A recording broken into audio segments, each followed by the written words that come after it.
आड़ी ले आओ आगे। सपा से यहाँ एक अध्यक्ष की हत्या हुई थी। उनके दो आरोपी आज तक फरार है, परिवार पलायन कर गया है।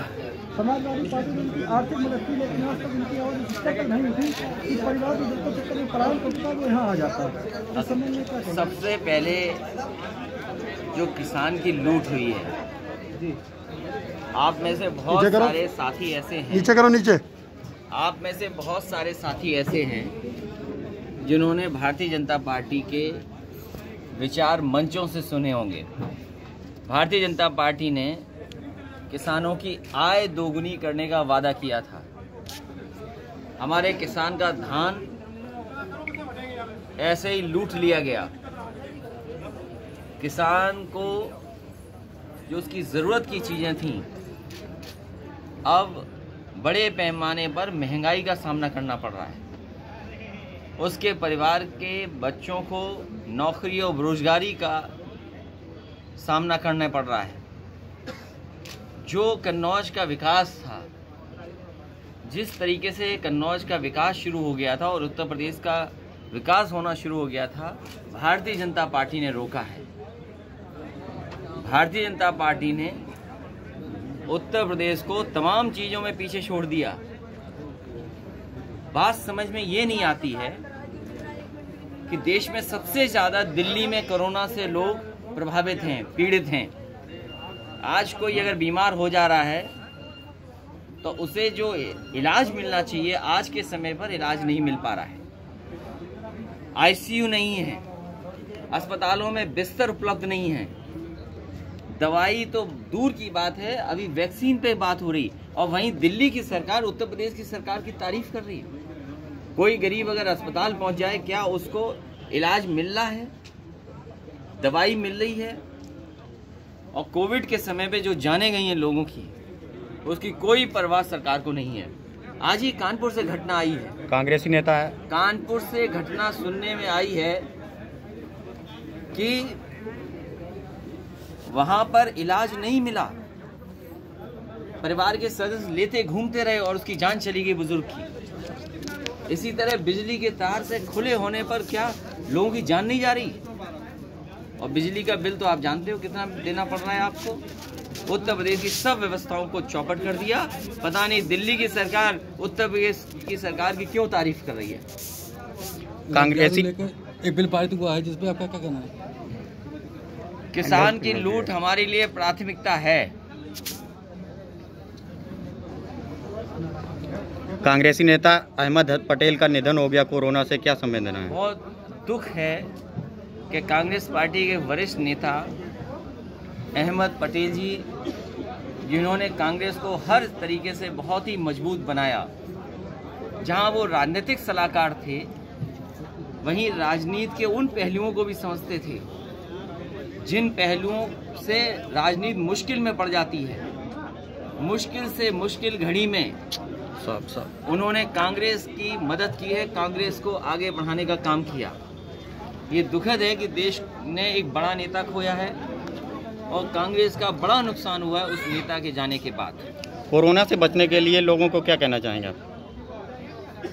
जो दुनिया कर रही है वही भारत को करना चाहिए, और दुनिया सच अगर बोल रही है तो भारत की सरकारों को भी सच बोलना चाहिए। दुनिया अगर टेस्ट बढ़ा रही है, चाहे वो अमेरिका हो, इंग्लैंड हो या कोई देश हो, वो टेस्ट बढ़ा रही है, लेकिन आपके यहाँ टेस्ट नहीं हो रहा। और अगर टेस्ट नहीं होगा तो ये कोरोना कभी नहीं जाएगा। इसी भारत में 14 साल के लगभग लग गए थे जब पोलियो निकाल पाए थे हम भारत से। डेंगू से अलग प्रभावित हैं लोग। बताओ, डेंगू जैसे से जान जा रही है हमारे भारत में, तो कोरोना से तो न जाने कितनों की जान गई। और आप वो बात मत भूलिए, कोरोना से ऐसे तकलीफ आई कि लोग छतों से कूद गए। केवल कन्नौज में नहीं कोई छत से कूदा है, उत्तर प्रदेश में कई कोनों में ऐसी खबरें आई थी कि जब इलाज नहीं मिल पाया, मानसिक तरीके से परेशानी हुई, तो छत से कूद गए। समाजवादी पार्टी का कन्नौज जनपद में अभी तक संगठन नहीं खड़ा हो पाया है। आप उसकी चिंता मत करिए। छिबरामऊ सबसे ज़्यादा वोटों से इस बार समाजवादी पार्टी जीतेगी। और मैं कह के जा रहा हूँ आपको, आने वाले समय में सबसे ज़्यादा वोट तीनों विधानसभाओं में अगर किसी दल को मिलेगा तो वो मिलेगा समाजवादी पार्टी को। कभी कभी इस पे भी तो चिंता किया करें। कि एक मंत्री थी, मंत्री हटा क्यों दी गई। हालांकि छोटी बात है हमारे लिए, सवाल आपको पूछना चाहिए कभी कभी और कुछ जानकारी करनी चाहिए, क्योंकि आप छिबरामऊ के हैं। उत्तर प्रदेश में जिस तरह से मिला छिबरामऊ को कि नहीं मिला, बताओ कन्नौज को। एमएलसी चुनाव आ रहा है, 1 तारीख को चुनाव है। ये सरकार को ठेका दिया था एक्सप्रेसवे बनाने का, अभी भी पूरा नहीं हुआ। स्नातक एमएलसी चुनाव 1 तारीख को है। मुझे सपा उम्मीद कितनी है कि सीटें? हमारी पार्टी के लोग सब मिलकर के मदद करेंगे, और अगर लूट मचाएंगे बिहार जैसी तो कोई नहीं जीतेगा।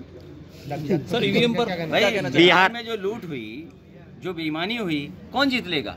क्या आपको हमारा चुनाव याद नहीं है? कितने रेड कार्ड दिए गए, कितनों को लाठी मारी गई, कितनों पे बूथ पे वोट नहीं डालने दिया।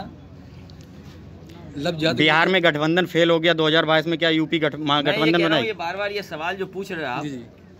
जो मुख्यमंत्री, जो सरकार ज्यादा चिल्ला रही है, उनसे पूछो किसान का कभी ये कहोगे धान का कीमत मिली कि नहीं मिली?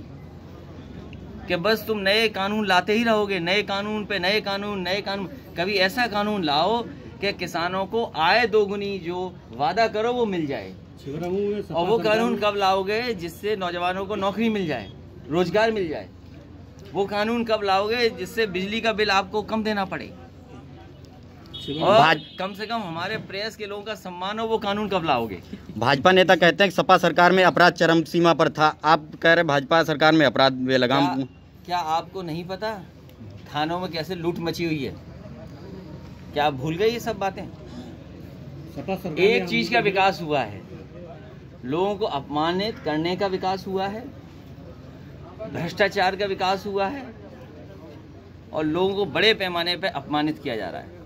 2022 में क्या प्रसपा के साथ सपा चुनाव लड़ेगी? समाजवादी पार्टी के बारे में और समाजवादी पार्टी कैसे गठबंधन करेगी कई बार बोल चुके, बार बार मत पूछो। सर ईवीएम पर क्या कहना चाहेंगे आप? ईवीएम पे यही कहेंगे कि इस बार जनता इतना वोट दे कि ईवीएम भी कुछ ना कर पाए। मैंने कह दिया, तुम सुना ही नहीं। हो गया।